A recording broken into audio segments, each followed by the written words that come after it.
I'll talk about 3 points: the purpose of outreach, the perspective in outreach, and the process of outreach. Purpose, perspective, and process. And one of the most instructive and inspiring aspects of the teachings of Bhaktisiddhanta Saraswati Thakura for me was the address that he gave to his disciples when they were about to go abroad.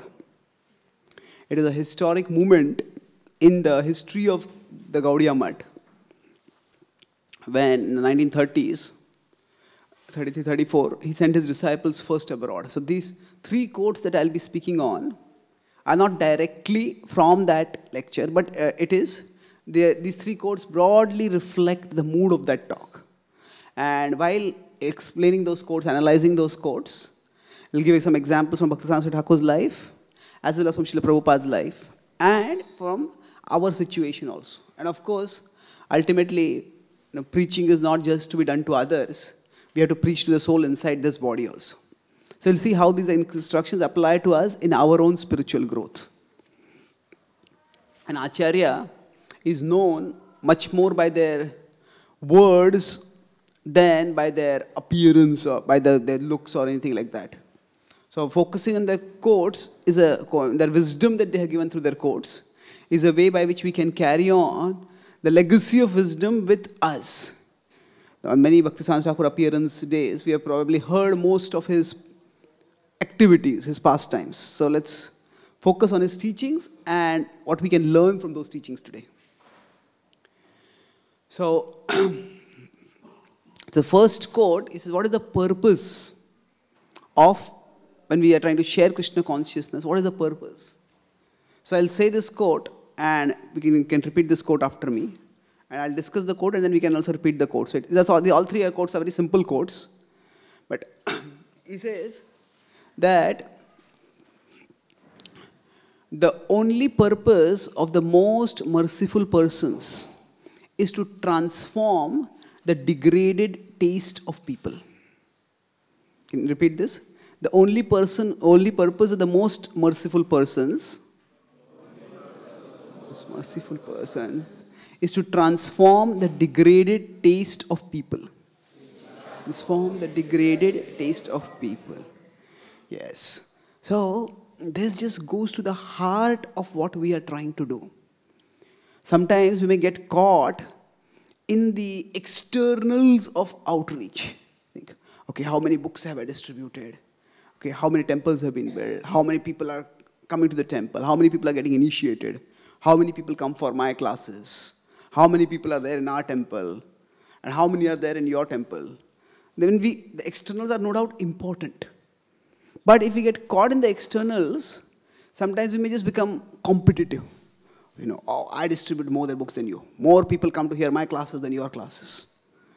And, or we may feel disheartened. We may say, okay, our temple, only a few hundred people come, but that church, that temple, thousands and thousands of people are coming there. So, are we on the right path, or is there some other path? Maybe I should be going somewhere where most people are going. So like that, sometimes we may get caught in the externals. But we are not here to just increase the ranks of an organization. We are not here also to convert people to our way of thinking. Our purpose is to transform the taste of people. Now, what do we mean by transform he specifically says transform the degraded taste of people. All of us have an innate tendency to seek pleasure. And we all seek pleasure in different ways depending on the level of consciousness. So there are 3 modes, sattva, rajas and tamas.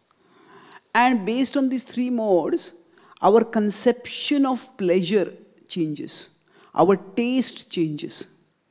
Say if in terms of interpersonal relationship we would want to say, people in tamas often get pleasure in causing pain to others. See, I have so much power to cause this much pain to you. So that was what Mrugari was doing. His profession was hunting. But he was not just doing his profession. He was actually inflicting torture on animals and hurting them terribly. And he would get joy. Oh, yes, I can cause you so much pain. So that's a very, very horrendously degraded taste. So in passion, in ignorance, in tamas, we get joy in hurting others. Of course, tamas has many other aspects to it, but that's one example of a very, very distorted taste. In rajas, we may get taste in gross sensuality. Purification means to understand that the impure is impure. If we are not pure, we don't even understand that the impure is impure. I think that's the way what everybody is doing. That's what I am also doing. So some people may just say, go do all kinds of sensual activities, and they say that's a normal way to live. Everybody is living like that. But the consideration of purity and impurity comes when there is some sattva. In sattva we can perceive. Sarvadvareshu dehesmin prakasha upajayate jnanam yada tada vidyad vivruddham sattva ityuta. So when our inner eye opens, when we can perceive what should go inside our senses and what should not go inside our senses. Then what should come out of our senses, what should not come out of our senses. That means what we should see, what we should speak, what we should eat. When we start discerning this, that's when we come to goodness. Now here, it's not just a matter of self-control. In sattva, a person is naturally attracted to sattvic food. Is naturally not attracted to, say, meat or other kinds of rajasic, tamasic foods. So our taste is determined by our level of consciousness. And the process of bhakti is meant to transform the taste of people. It is meant to give people a higher taste.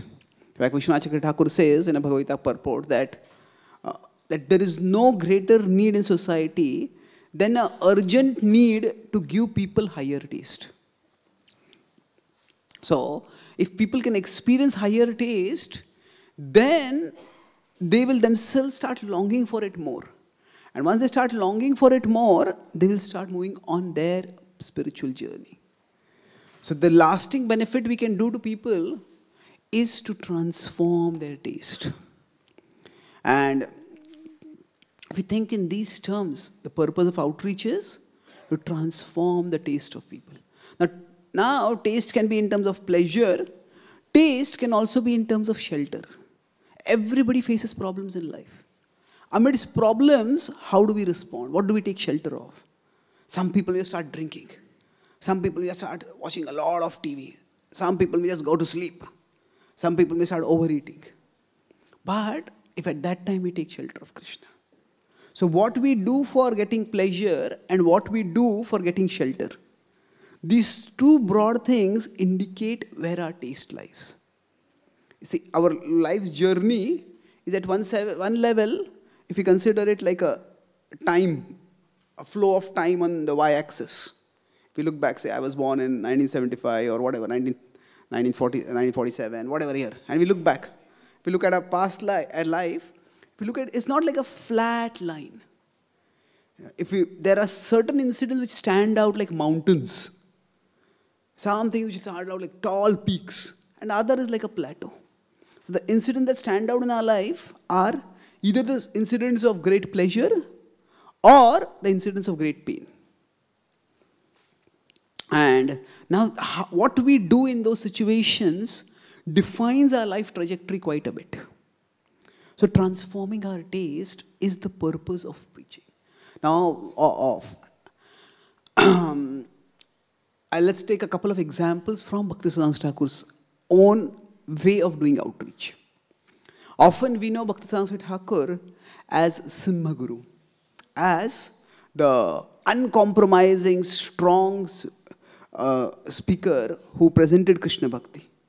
Now, in general, no designation is a description in an exhaustive way. Every designation, it designates something. The person is actually always bigger than any designation. So any kind of glorification we may do of a person also. We take one quality and glorify it. but the person has many other qualities. So yes, Bhaktisiddhanta Thakur was uncompromising, but he was also much, much more. So I'll talk about two aspects of how he tried to give higher taste to people, tried to transform people's tastes. Now, when we have to transform people's taste, how do we go about doing it? You know, we at one level, we work on what's bad within us. And we work with what's good within us.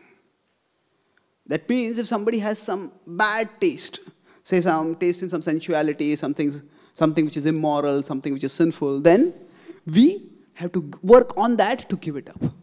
But work with what's good. So if somebody has a taste for singing, somebody has a taste for music, somebody has a taste for decoration, somebody has has a passion for speaking, somebody likes to go and meet people, outgoing. So then that's good. So work on what's bad in us, but we have to work with what's good within us. So the transformation of taste is not just a rejection of our present tastes. It's also utilization of the present tastes. So there are certain things which we all have to give up. But there are certain things which have to be utilized. So one of the things that Bhaktisiddhanta Thakur very strongly innovated, you could say, is that the use of dioramas in presenting Krishna Bhakti.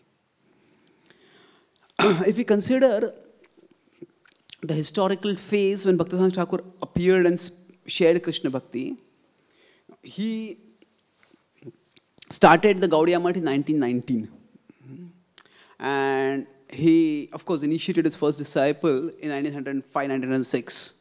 At that time, both his guru, Gaur Krishnadas Babaji, and his Param Guru, Bhaktivinoda Thakur, both of them were there on the planet. And they were just across. Gaur Krishnadas, he was in Mayapur. Gaur Krishnadas Babaji was on the other side of the river in Mayapur.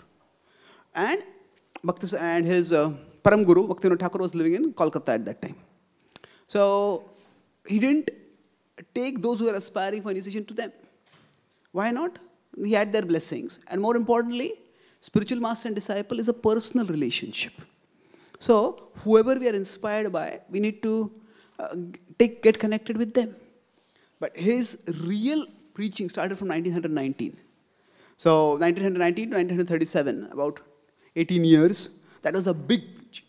So before that, he was preparing quite a lot in terms of, he did a lot of austerities, chanted a million names of Krishna, and fasted very in austere way. But then, when he relocated from Mayapur to Kolkata, meaning that Kolkata is the place where people are, and that is where we need to go if we want to reach people. So one of the things he started using was dioramas. This was the time when India was in a state of ferment. There was enormous political upheaval over there. The Indian independence struggle was slowly moving towards upper momentum. And religion was a very powerful force in India. And the political leaders were using religion also as a galvanizing force. But at the same time, religion was also an object of criticism in many ways. Oh, people are so old-fashioned, people are so superstitious, people are so unscientific. So Bhaktisiddhanta Thakur, rather than focusing on the religious aspect of devotion, focused on the artistic aspect of devotion. So the dioramas were of sacred images. But if any of you have been to Mayapur, you will see even now in some of the Gaudiya Maths, several dioramas are kept over there. And dioramas were basically of, say, Lord Chaitanya Mahaprabhu performing various pastimes, delivering Jagai and Madai, Lord Chaitanya Mahaprabhu showing his Vishwarupa, Lord Chaitanya Mahaprabhu as a small child eating dust. So like that, there are various pastimes of Chaitanya Mahaprabhu and pastimes of Krishna with some philosophical message. So people would not, so not many people would come to hear classes. There are certain people who are always ready to come for direct outreach.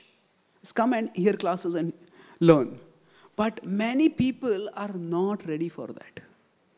And how do we reach those people? So the dioramas where people could get to see something. And while seeing, there was an explanation of that. And far more people started coming to the temple because the diorama was in the temple premises.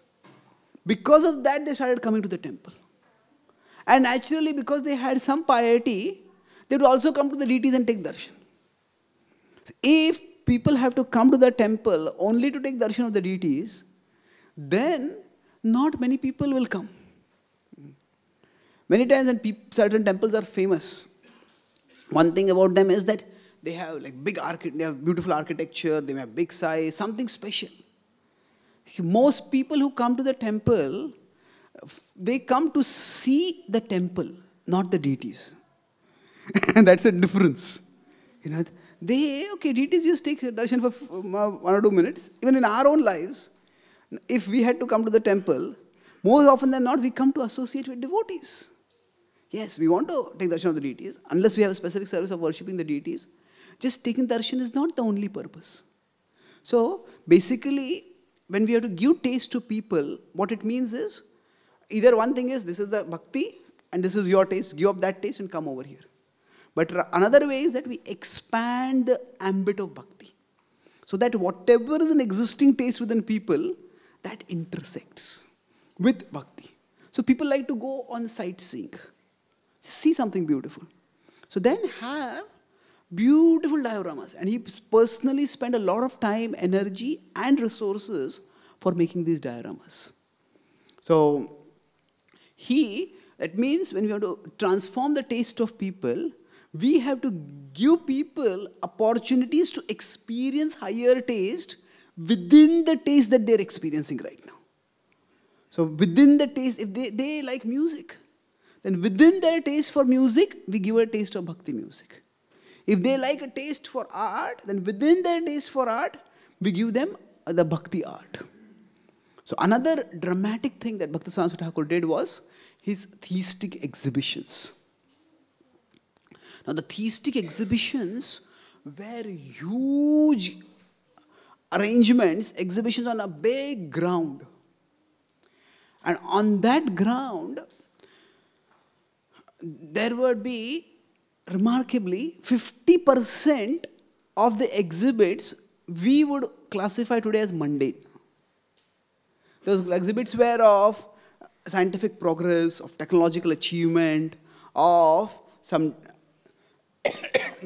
kind of innovation that I might have done in a nearby village. So it is all about material things which were like material breakthroughs or material progresses. And because of that, thousands and thousands of people would come. Even many of the dignitaries of Calcutta, they would come for those theistic exhibitions. The theistic exhibitions became like a high point in the annual calendar of Kolkata. And then the remaining 50% would be devotional exhibits.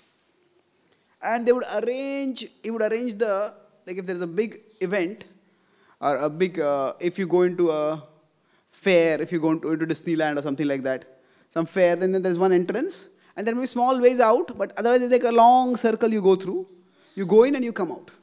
So people would go to see these theistic exhibitions, and the way would be such that they would also go to all the devotional exhibits. And there would be all these dioramas and other things, where the teachings of Lord Chaitanya and the grace and the message of bhakti would be presented over there. So the idea is, people at that time were very attracted by science and technology and scientific and technological advancement. So Bhaktisiddhanta Saraswati Thakura used that to get people to come to Krishna. The idea is that we have to find out how we can connect people's minds with Krishna. How we can get people's minds to focus on Krishna. Now, Srila Prabhupada at one time said that, I have simply repeated the words of my spiritual master. I I haven't changed even one thing. Another time, Prabhupada said that this whole Krishna consciousness movement has been practically invented by me. Whole Krishna consciousness movement. Now what did he mean? He speaks this in his lectures on the nectar of devotion, which he gave in Vrindavan.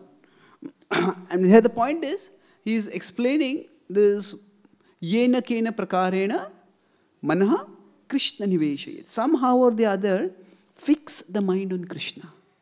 And in that context, he says that it is the responsibility of the spiritual master to create ways and means for the disciples to fix the mind on Krishna. So rather than saying, you have to fix the mind on Krishna. Okay, how can you fix the mind on Krishna? Let me think. And so it is the responsibility of the spiritual master to create ways and means to help the disciple to fix the mind on Krishna. And one of the most popular, we could say, if you want to use the word innovations, of Srila Prabhupada in outreach was the Rath Yatra. Now, Rath Yatras, of course, were done in Puri and many other places across the country, especially Orissa, Bengal. But doing Rath Yatra abroad on a day that is convenient for people at that place, that was a remarkable idea. And that helped the devotees utilize all their passion and resourcefulness. The hippie is like to do crazy things. And probably one of the crazy things is just dance on the streets. Now, if earlier they had danced on the streets, they would have got in trouble with the police. But now they were dancing on the streets and they were escorted by the police. So, Prabhupada, when he created Rath Yatra, it created a sensation among people. Among the hippies, they loved it, just coming in front and dancing and just going along the roads and then giving food and giving Krishna consciousness in various ways to people. So by this, Srila Prabhupada gave people the means by which they could fix the mind on Krishna. And in London, the devotees had organized a big Rath Yatra once. And the devotees earlier had like a big, in San Francisco and America also they had done Rath Yatras. And the devotees in London decided we'll make it bigger. And they made a much bigger Rath. But unfortunately, they didn't increase proportionately the strength of the wheels. So just before the Rath Yatra was about to start, the wheels crumbled. And the whole Rath Yatra was a disaster, it was a fiasco. Then the devotees wrote to Prabhupada. Prabhupada, was it because of our poor devotion that the Rath cart collapsed? Prabhupada replied back, not your pure devotion, it was your poor engineering. So what Prabhupada did was, yes, in the service of Krishna, look at the practicals and fix the practicals. So now Prabhupada presented Krishna consciousness in such an inclusive way that actually so many things which people would normally not have thought of as bhakti, Prabhupada included that. One of the things we learn if we study language, especially history of language, is that words have different meanings at different times. So, Prabhupada expanded the semantic scope of the word Sankirtan. Sankirtan traditionally meant doing Kirtan in front of the Lord. Nagar Sankirtan means going out in the streets and doing Sankirtan. But Prabhupada expanded Sankirtan to include what? Book distribution, outreach, speaking about Krishna, distributing books. We're going on Sankirtan. We're going on a Sankirtan bus party. Sankirtan bus party, yes, Kirtans is one part, but mainly book distribution. So, young people like to do something adventurous, go to new places. So then, use that for serving Krishna.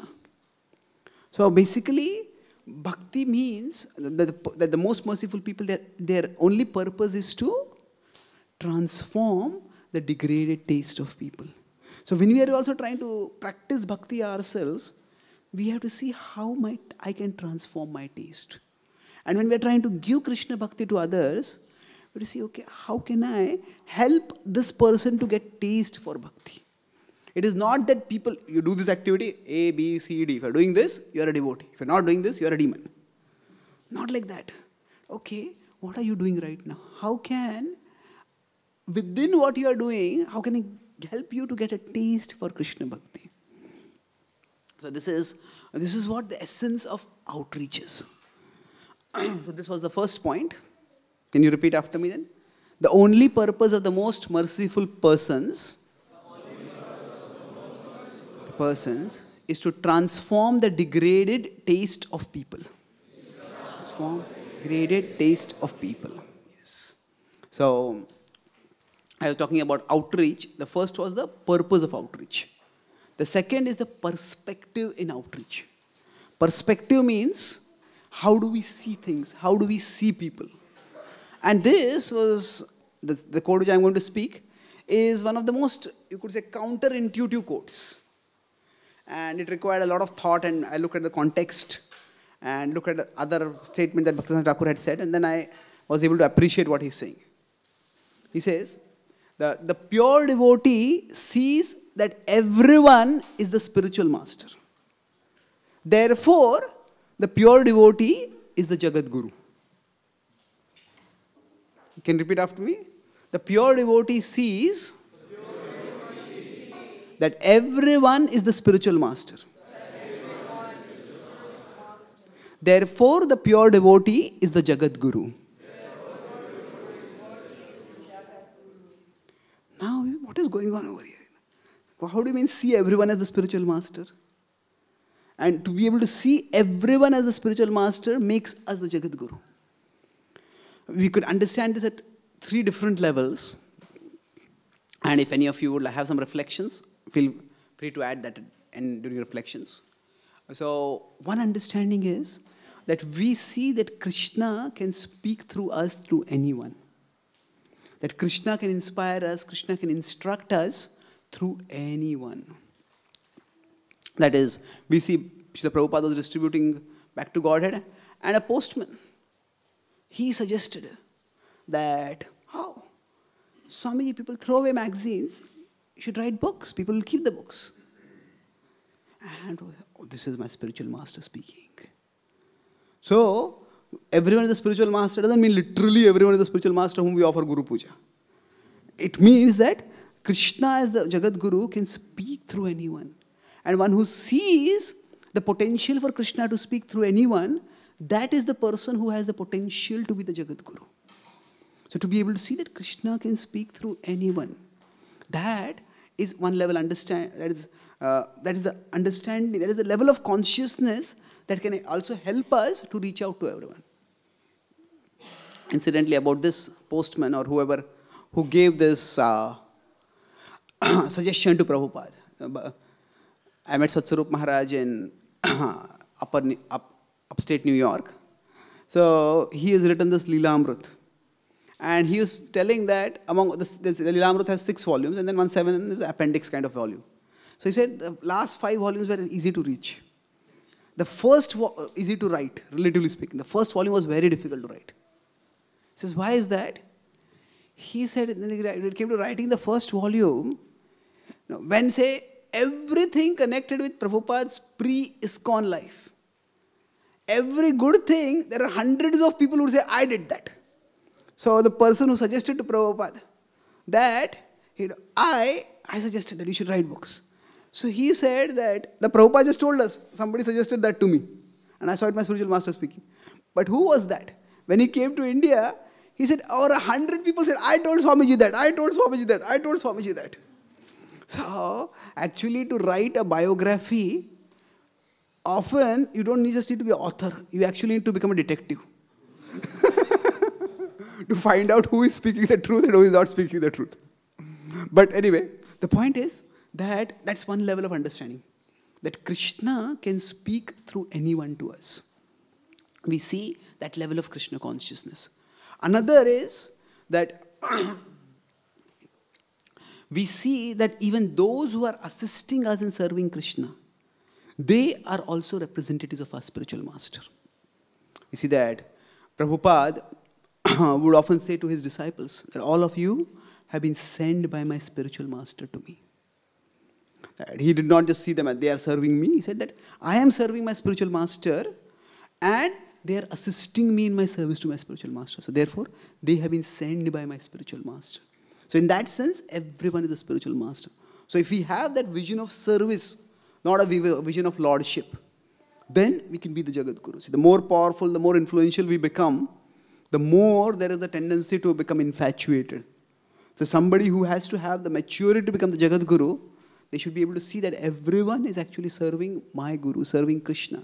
Everyone is a spiritual master. Bhaktisiddhanta Saraswati Thakura would often refer even to his disciples as my Prabhu. And he would often, thou sows me, say that I'm your servant. That was the mood in which he would speak and write.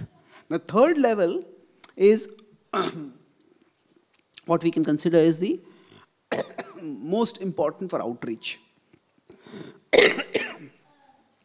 See, everyone is a spiritual master means that ultimately each person is different. And we have to find out how that person can be connected with Krishna. And for that, we need to learn from that person. When Srila Prabhupada came to the West, okay, I'll take first Bhaktisiddhanta Thakur's example. One of my friends has done his PhD in Bhaktisiddhanta Saraswati Thakura. Did a lot of research in Bengal, looking for various manuscripts and everything.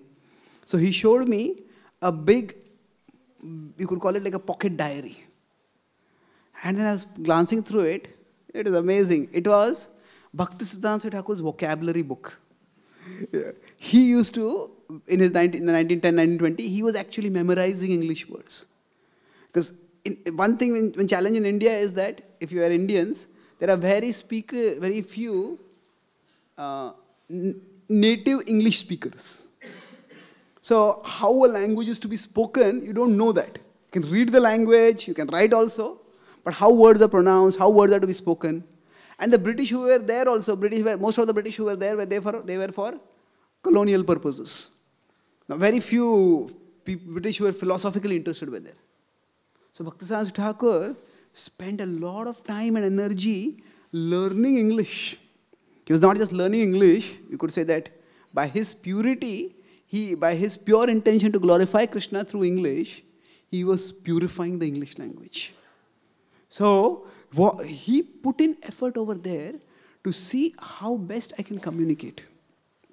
Similarly, when Prabhupada came to America, at that time, if you see, he stayed first at the house of Sally and Gopal Agarwal. They were his sponsors for the tour. And the Sally Agarwal's interview was given in the Lilamrut, and there it is said that Swamiji was extremely interested in everything American. If I was using a vacuum cleaner, how did the vacuum cleaner work? If I was using a washing machine, how did it work?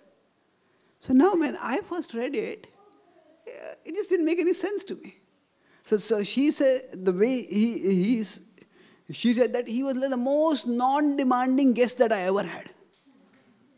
So Prabhupada, it seems, did not even ever push them to chant Hare Krishna or practice bhakti. Because Prabhupada sensed after some day, they're not really interested. So Prabhupada did not push them.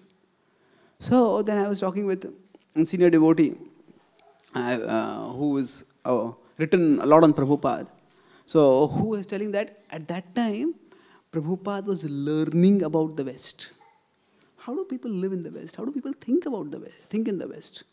And through that learning, his first, he had a 2-month visa. 1 month he just stayed in Butler, Pennsylvania. And he was focusing entirely on, just 1 or 2 programs he did in the whole 2 months. He was focusing on learning about the West. So, if we have to teach someone something, we have to learn to help them learn. I'll repeat this point. We have to learn to help them learn. Because they come from a different background, a different perspective. So everyone is a spiritual master. Doesn't mean that they will give Krishna to everyone. What Bhaktisiddhanta Thakur quote means is that they can teach us how we can teach them. If we have that learning mood, we will be able to understand how we can help them understand. And that requires commitment and compassion. For many people, their idea of preaching Krishna consciousness is, you have like one script, and anyone you meet, download that script on them. And yes, some people may get attracted by that, but many may not. So, we have to understand how to help people understand.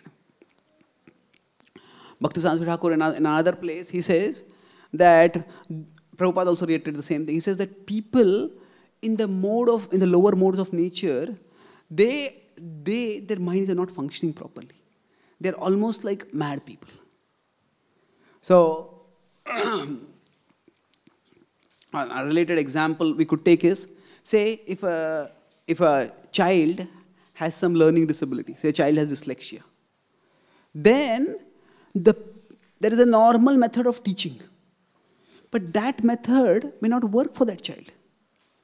Because some children, they just can't read letters. The letters seem to be all moving for them. And they look at it, they just can't read it, it's all floating. So then, there are special techniques which are used to teach those children. So the parents have to learn how to help the children learn. So similarly, if we want to share Krishna Bhakti, we have to learn how to help people learn. And that's why, in that sense, everyone is the spiritual master.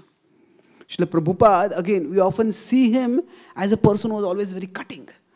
Fools and rascals and things like that. But if we interact with Prabhupada's disciples, and we read their personal experiences, who had personal experience with Prabhupada, it says Prabhupada made everyone feel valued. Those who met Prabhupada, they felt that Prabhupada really cared for me. So it was what attracted them. They said that the Swamiji was clearly such a learned person, a spiritually evolved person. But he respected us, he heard us, he understood us. So Prabhupada saw the spiritual spark in them, and he offered them the facility to come towards him.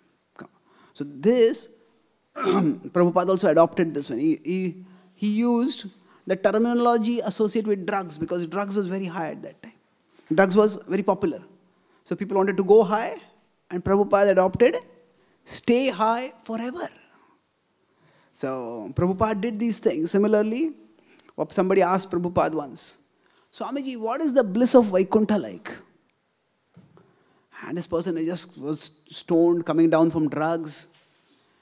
And Prabhupada could have quoted, Chintamani prakara sadma shukalpa vriksha. Now, what would that person have understood? So Prabhupada said, Vaikuntha is like an ocean of LSD. An ocean of LSD. Oh, wow. I want to go there. Now, somebody who does not have that attitude that everyone is a spiritual master. Somebody who doesn't have the attitude that I can learn from others about how to help them learn. That person will say, what are you doing? The drugs is tamasic. Vaikuntha is pure Shuddha Sattva. How can you compare the bliss of Vaikuntha with whatever tamasic pleasure of taking LSD? Where, in which Shastra is it said like this? That the bliss of Vaikuntha is like an ocean of LSD. Now, a person who asks this question misses the point. The point of outreach is not just to get it right. The point of outreach is to get it across.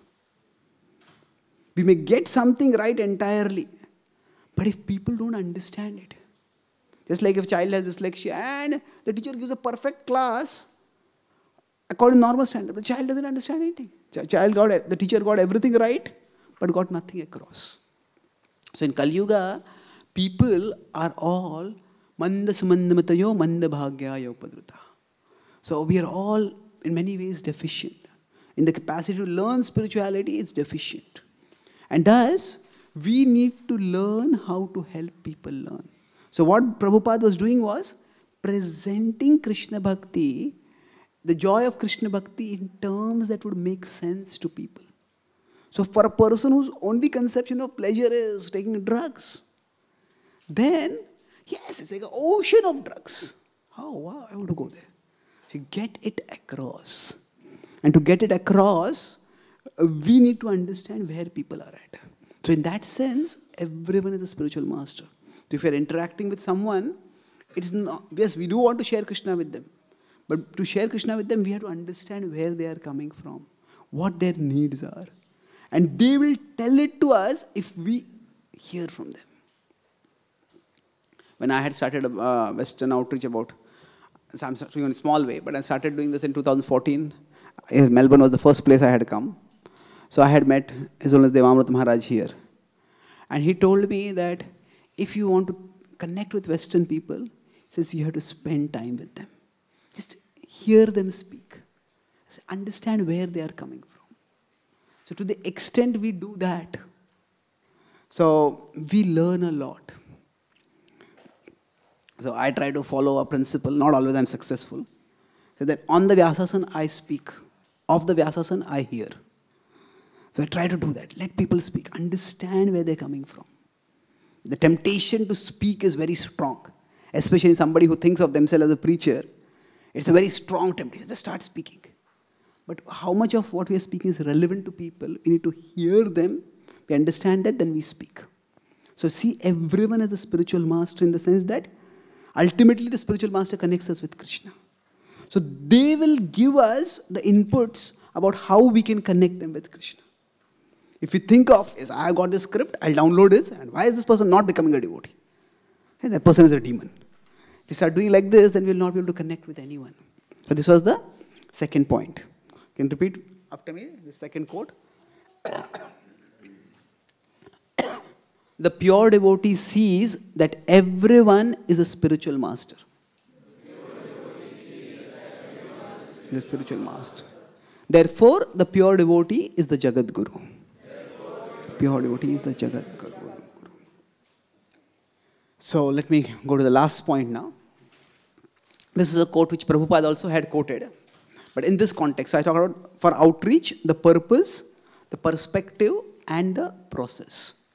So here Bhaktisiddhanta Saraswati Thakura says that without shedding hundreds of gallons of hard-earned blood, we will never be able to make people understand the truth. So it's a very, very significant statement. Now Prabhupada put it in a different way. He said, to get one soul to Krishna, we have to shed gallons of blood. It is essentially the same. But here, Bhaktisiddhanta Saraswati Thakur's stress is not on people are less intelligent, people are not understanding. He's saying that we have to put this effort. It is for us to shed this much gallons of blood. That means, rather than saying that people are uninterested, people are fallen, people are degraded, we take the effort that where people are at, how can we get them to Krishna? So in every situation we are in, we always have a choice. Even if we are in a very, very bad situation. Most of us may have some expertise in this field or that field or that field. Some of us may be good at singing, some of us may be good at speaking, some of us may be good at managing. We may have our particular expertise. But our mind makes us all expert in one thing. And that is, the mind makes us expert in blaming everything except ourselves. In blaming our situation for our condition. I'm short-tempered. I was at a temple and there was this devotee who used to just yell at everyone. And he was a prominent leader over there. And everybody was fried out by that. And then I was talking with this devotee. And he said, if people did what I told them, I wouldn't have to yell at them. So, instead of taking responsibility, well, people are not your slaves, that they will have to do what you have to tell them to, what you tell them to do. Even if we are in a position of authority, so we have to communicate properly. So if somebody doesn't take responsibility, why am I yelling at them? Because they're not doing what I'm telling them to do. Well, if one doesn't take responsibility, one blames others, then we cannot change. So in today's age, it's very easy to blame others. If you are doing outreach, oh, people are so materialistic. Oh, it's Kali Yuga now. What can you do in Kali Yuga? Nobody's going to come.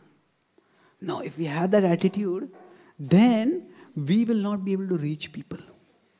So it is for us to take the initiative. It is for us to take the responsibility. It is for us to take the effort to reach people. And now reaching people is not just physically going to people. Reaching people is actually reaching people emotionally, intellectually, and spiritually. So, for the effort that we have to shed, the physical effort of reaching out to people is something, yes. We may travel for book distribution, we may travel for our traveling as a traveling preacher. We have to put in effort for that also. And both Bhaktisiddhanta Thakur and Srila Prabhupada were pioneers in that. Bhaktisiddhanta Thakur, when he had his disciples going abroad, it was like a very, very bold thing. So he had no contacts. I mean, he did not have many big contacts. So he had his two disciples go from here abroad, from India to abroad, and they were fully funded. And he had to actually engage many devotees in India and fundraising just so that those devotees could be funded over there. Where they will stay, how they will get their prasad, how they will travel. Every single thing he arranged from India. And when he sent the disciples there, he was very much involved in it. In fact, every program that they had, actually, the speech, the talk that they would give over there, they would write it, they would send it to India, to Bhaktisiddhanta Thakur. Bhaktisiddhanta Thakur would go through it, edit it, and he would send it back. And then they would give that talk. So, especially now they had, of course, small informal programs, but sometimes they got opportunity to address some big university or some gathering of lords or something like that. And he put in a huge amount of effort. It actually drained the mission of Gaudiya Math a lot, that whole endeavor. And it's not that they were not successful. They tried to reach a certain elite kind of people, and they were successful in the sense that many people appreciated what they did. So Bhaktisiddhanta, I'll talk about that in the end, how the legacy is continuing. But here the point is putting in effort to reach to people. So Srila Prabhupada, so one effort is, of course, physically we have to reach to them. We have to go where people are at. A devotee is tireless in outreach, but a devotee is not headless in outreach or brainless. Now what do you mean by tireless? Bhaktisiddhanta Thakur said that if you go for a program and nobody comes, what should we do? Does anyone remember? Yes? Speak to the walls, yes. He says, be untiring. Never get disheartened. Speak to the walls. Just by speaking to the walls, you will become purified. At the same time, when Prabhupada was speaking in India, and people were not interested, Prabhupada was not satisfied speaking to the walls. Prabhupada actually took the whole effort to go from India to America. All the way. And thus, he found in America an audience that was receptive. So in spirit, a devotee is untiring, is tireless. But in actual practice, a devotee is intelligent to see what works and what doesn't work. And that's how a devotee shares Krishna Bhakti. Now, we have to follow our spiritual guides. We have to follow our spiritual masters. We have to follow our acharyas. But we have to follow them in an intelligent way. So, we have to reach them. Now, when Bhaktisiddhanta Thakur, the first meeting with Srila Prabhupada, Prabhupada, just one young man, first came to a temple. And it's amazing. Prabhupada just, what did Bhaktisiddhanta Thakur tell him? Yeah, you are educated, a young man. Why don't you preach the message of Chaitanya Mahaprabhu all over the world? Prabhupada, I was abhayed, that is taken aback. What is this? So then later on I talked with some devotees again, who have done a lot of research in Prabhupada's life and writings, or written about Prabhupada. So I asked him, was it this like a one-time incident that Bhaktisiddhanta Thakur spoke this only to Abhay, who became Prabhupada later? Or he said, no. Bhaktisiddhanta Thakur was so eager that Krishna consciousness spread that he would look at everyone as a potential for receiving and sharing Krishna consciousness. So that go to the West and preach, this was not just Prabhupada's instruction for, not just Bhaktisiddhanta Thakur's instruction for Prabhupada. It was like an instruction for all his disciples. And anybody who could do anything about it, Bhaktisiddhanta Thakur would express that desire. Of course, that direct, in the first meeting, directly speaking that, there is no record as of now of what I have come across, where Bhaktisiddhanta Thakur said directly in the first meeting to someone like that. But still, the point was, he just saw his opportunity and said, yes, you should share. So now, Bhaktisiddhanta Thakur,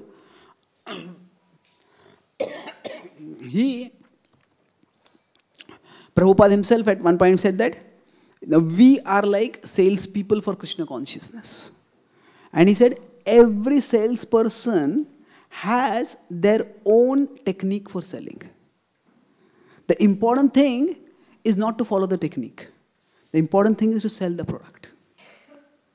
So if we consider in many ways, Bhaktisiddhanta Saraswati Thakur and Srila Prabhupada, their sales technique was quite different. Bhaktisiddhanta Saraswati Thakur, there's very little direct criticism of Western culture. There's a criticism of empiricism.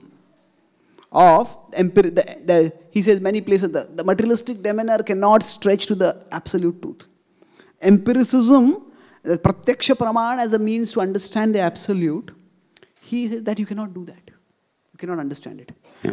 But if you read the lecture that Bhaktisiddhanta Thakur gave to his disciples when they were going abroad, one thing which strikes very significantly is that he says, be respectful to people. He says that in the West, they are going to UK actually at that time. So in UK, people think that they are very progressive because they have got so much scientific and technological advancement. And Bhaktisiddhanta Thakur doesn't follow this and say that they are foolish. Their thinking is foolish. He says, because they think they're so progressive, they expect respect. And we need to, with humility, offer them that respect. But then we have to show them that there is another kind of progress that can be got only by the mercy of Sri Chaitanya Mahaprabhu. And we have come to give them that. So he said, don't minimize, don't criticize what they have achieved. Appreciate that.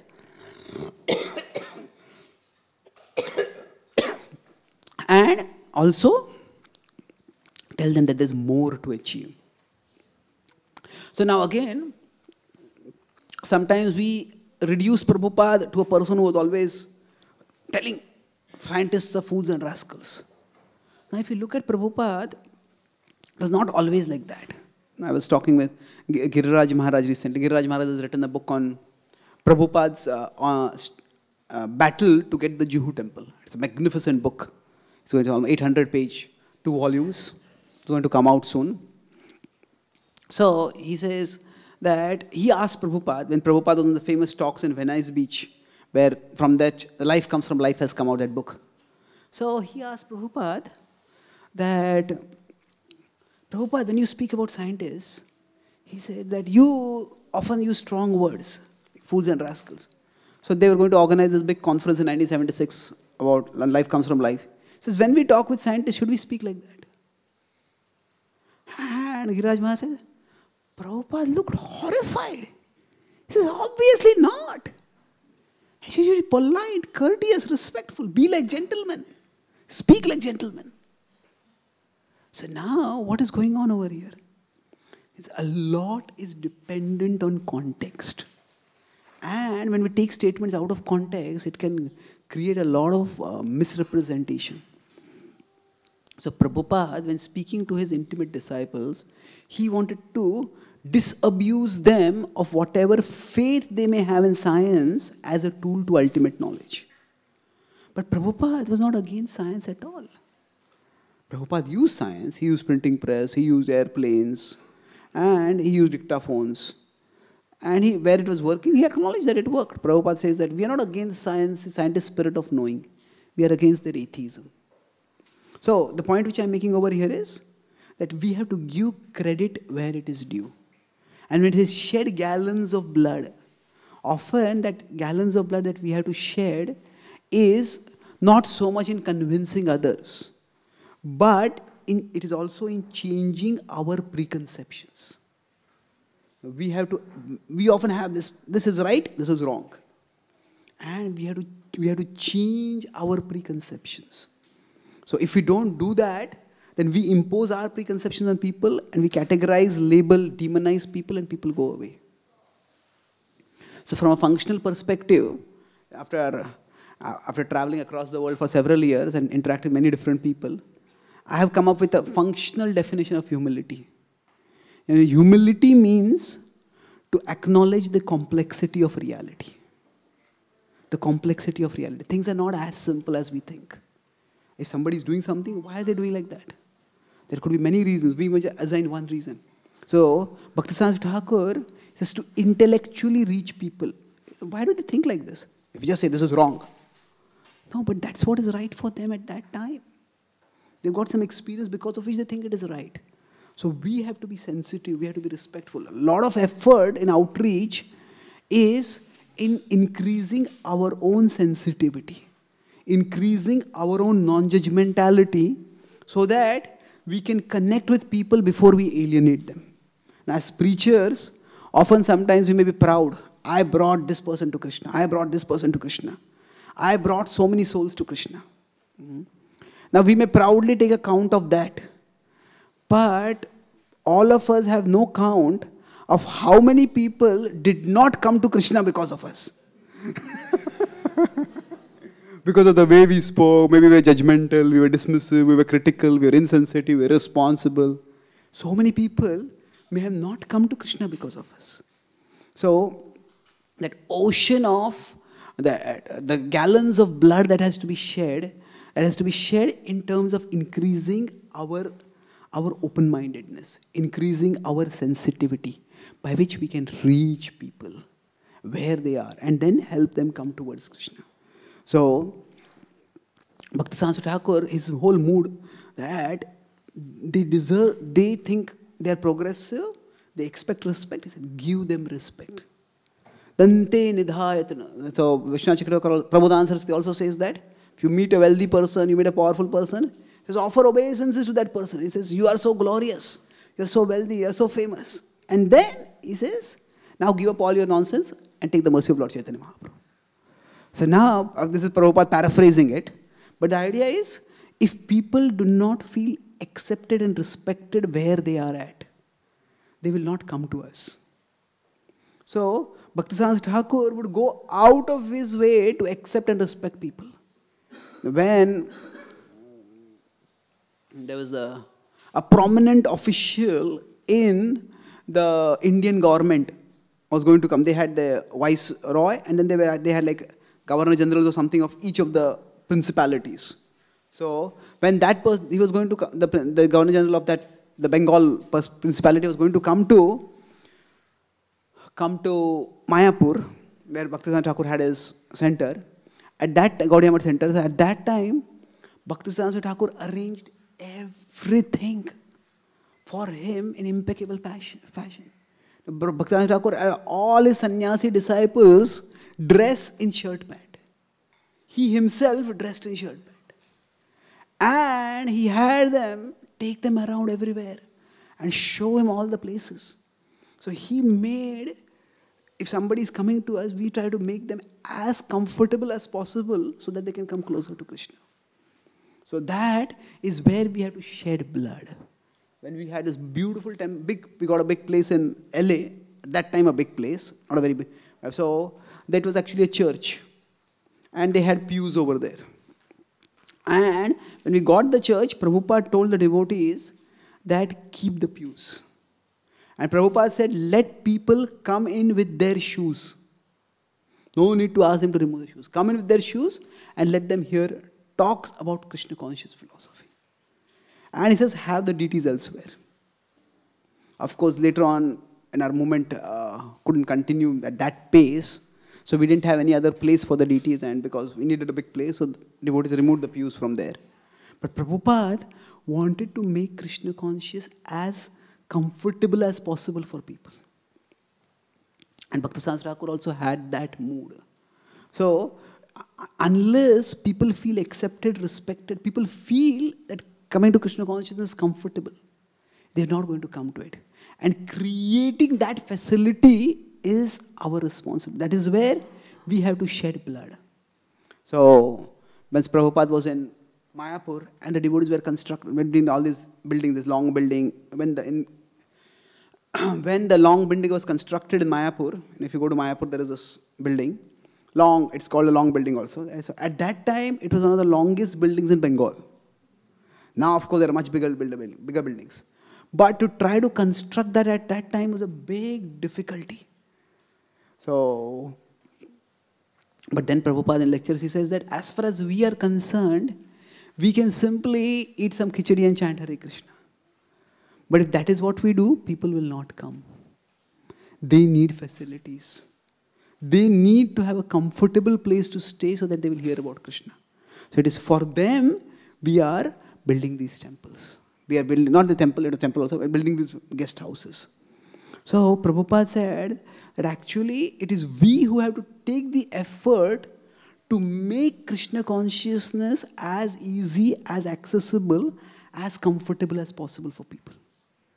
Sometimes we think preaching in an uncompromising way means make people as uncomfortable as possible.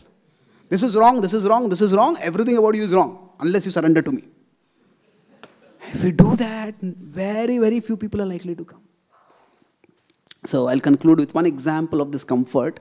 Now, what does it mean to shed blood? So, suppose somebody is out in the cold. The weather is cold and they're shivering. And they are poor and they have just got one tattered cloth.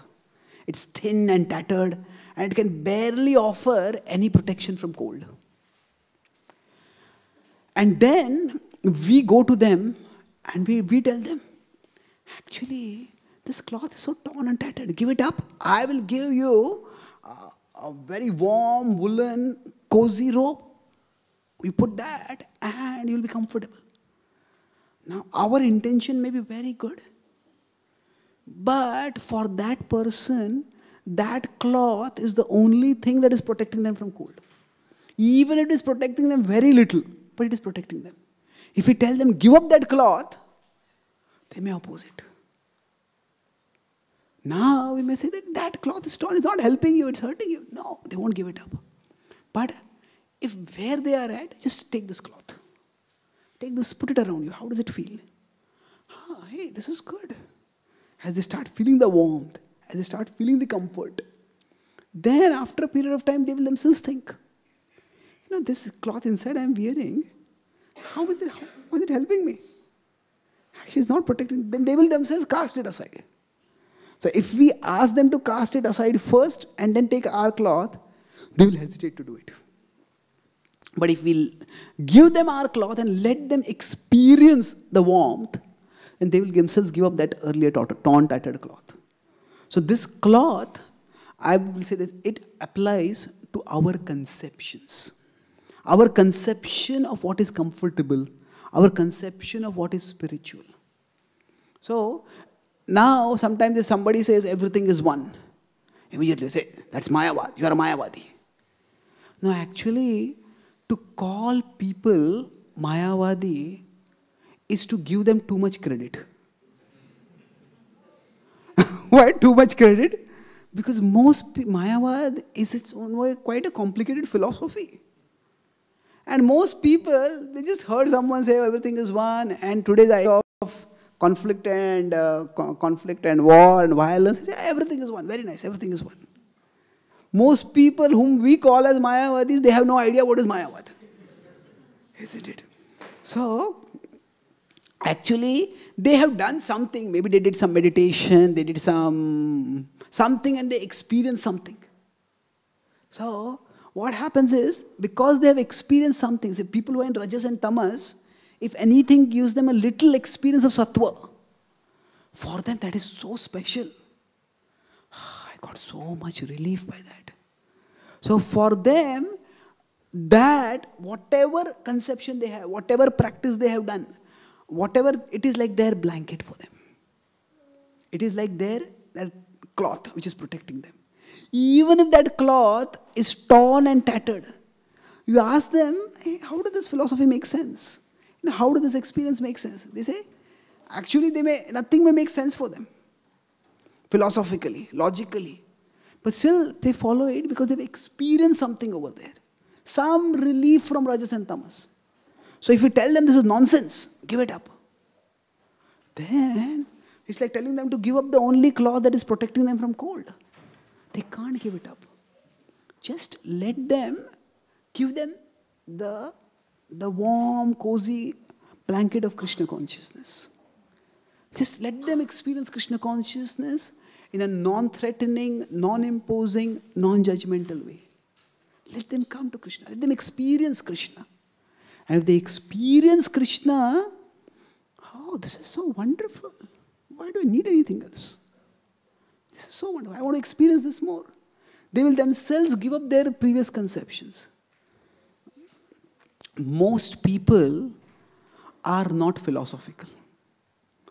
And most people, even when they come to spirituality, it is not because of philosophy. There are 4 kinds of people who come to Krishna. Those who are distressed, those who are distressed, those who are distressed, and those who are distressed. So, for most people, philosophy is not what is bringing them. They have some philosophical conception, but that is one small part of their life. And it is not even a major part of their life. But when we criticize it, they think, hey, how dare you call me wrong? And then they become very defensive and they get alienated.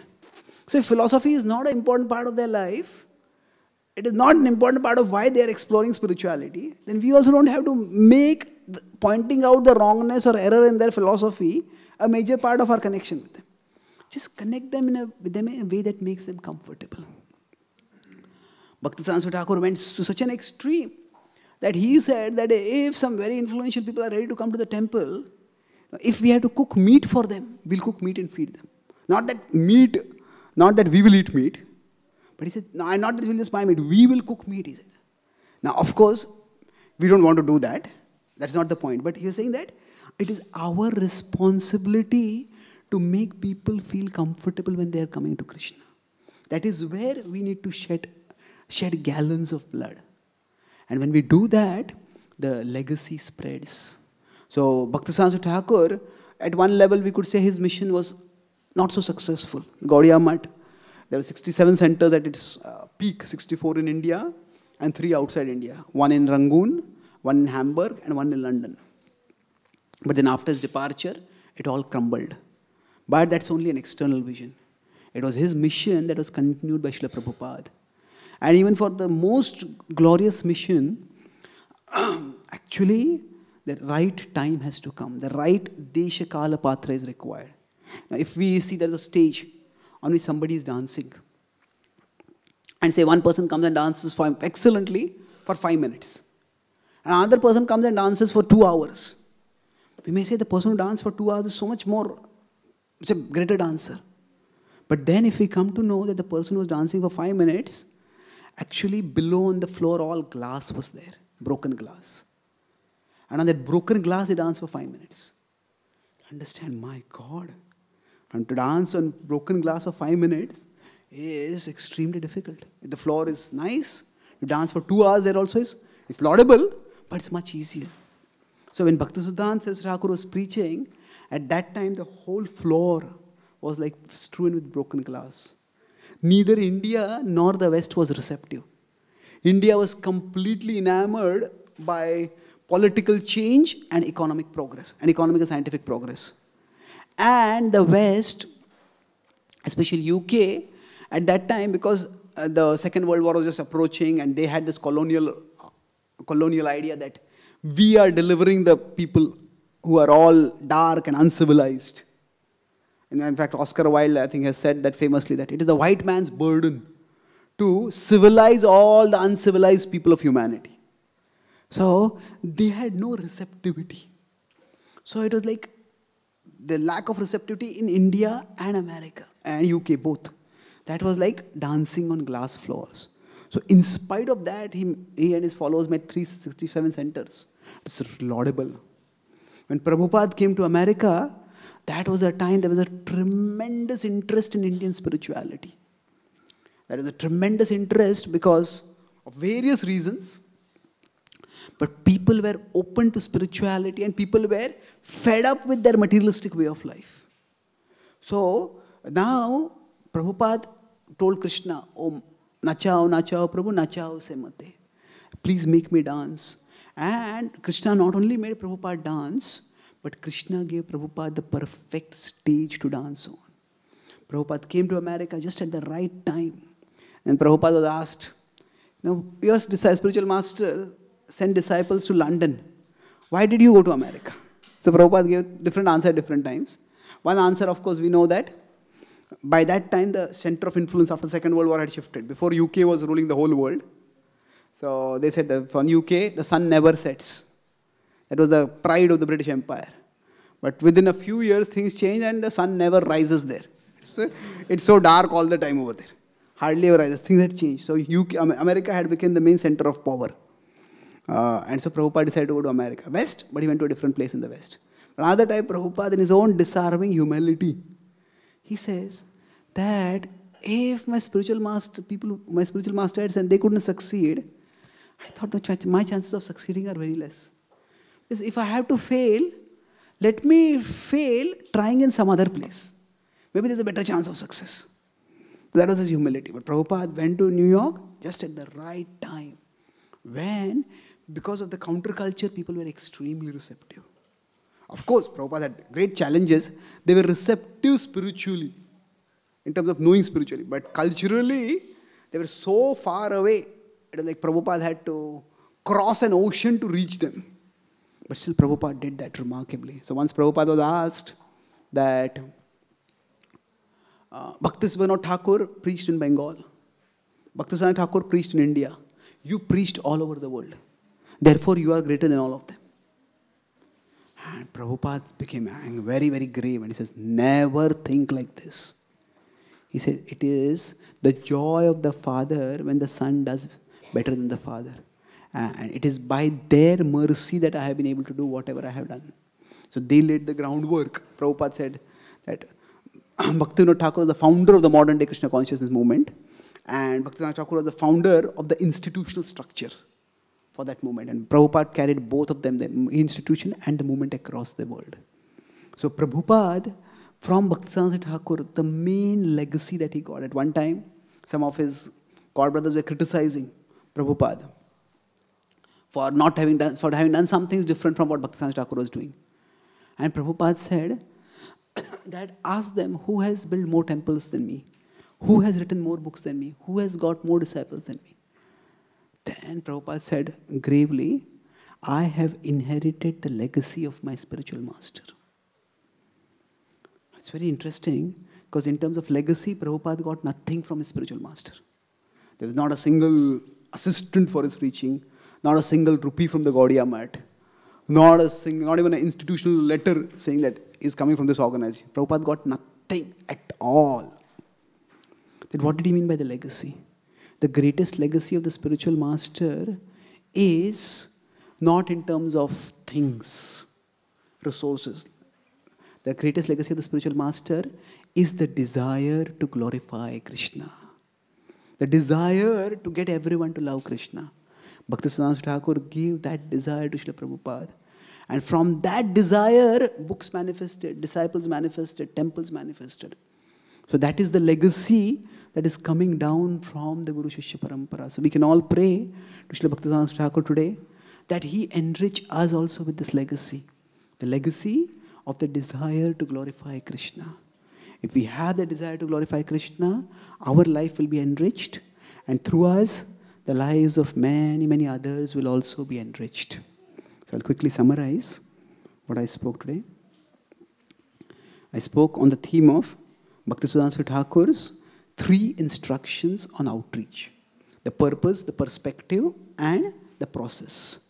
In the purpose, I said, the only purpose of of the most merciful persons is to transform the degraded taste of people.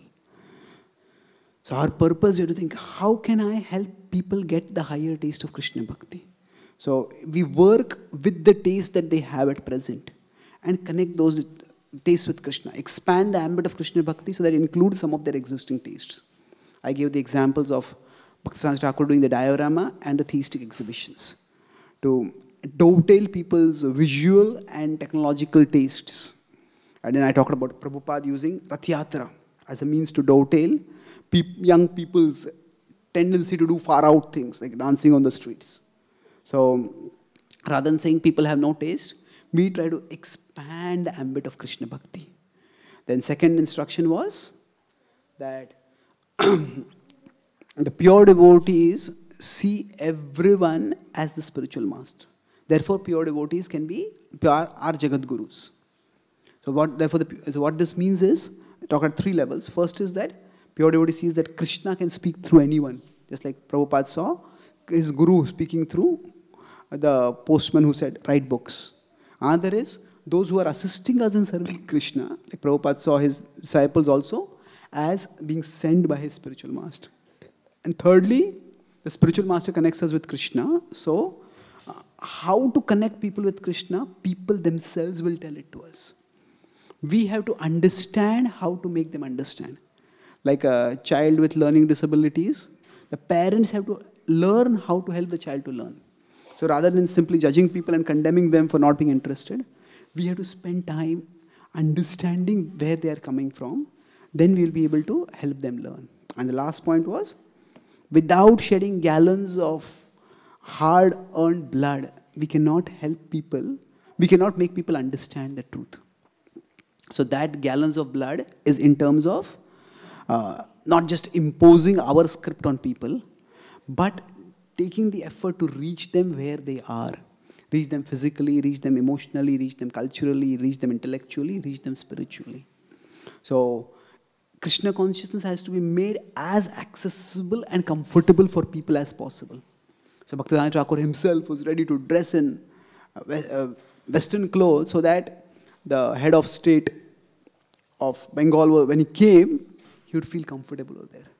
So Prabhupada was ready to have pews so that people could come in shoes in here.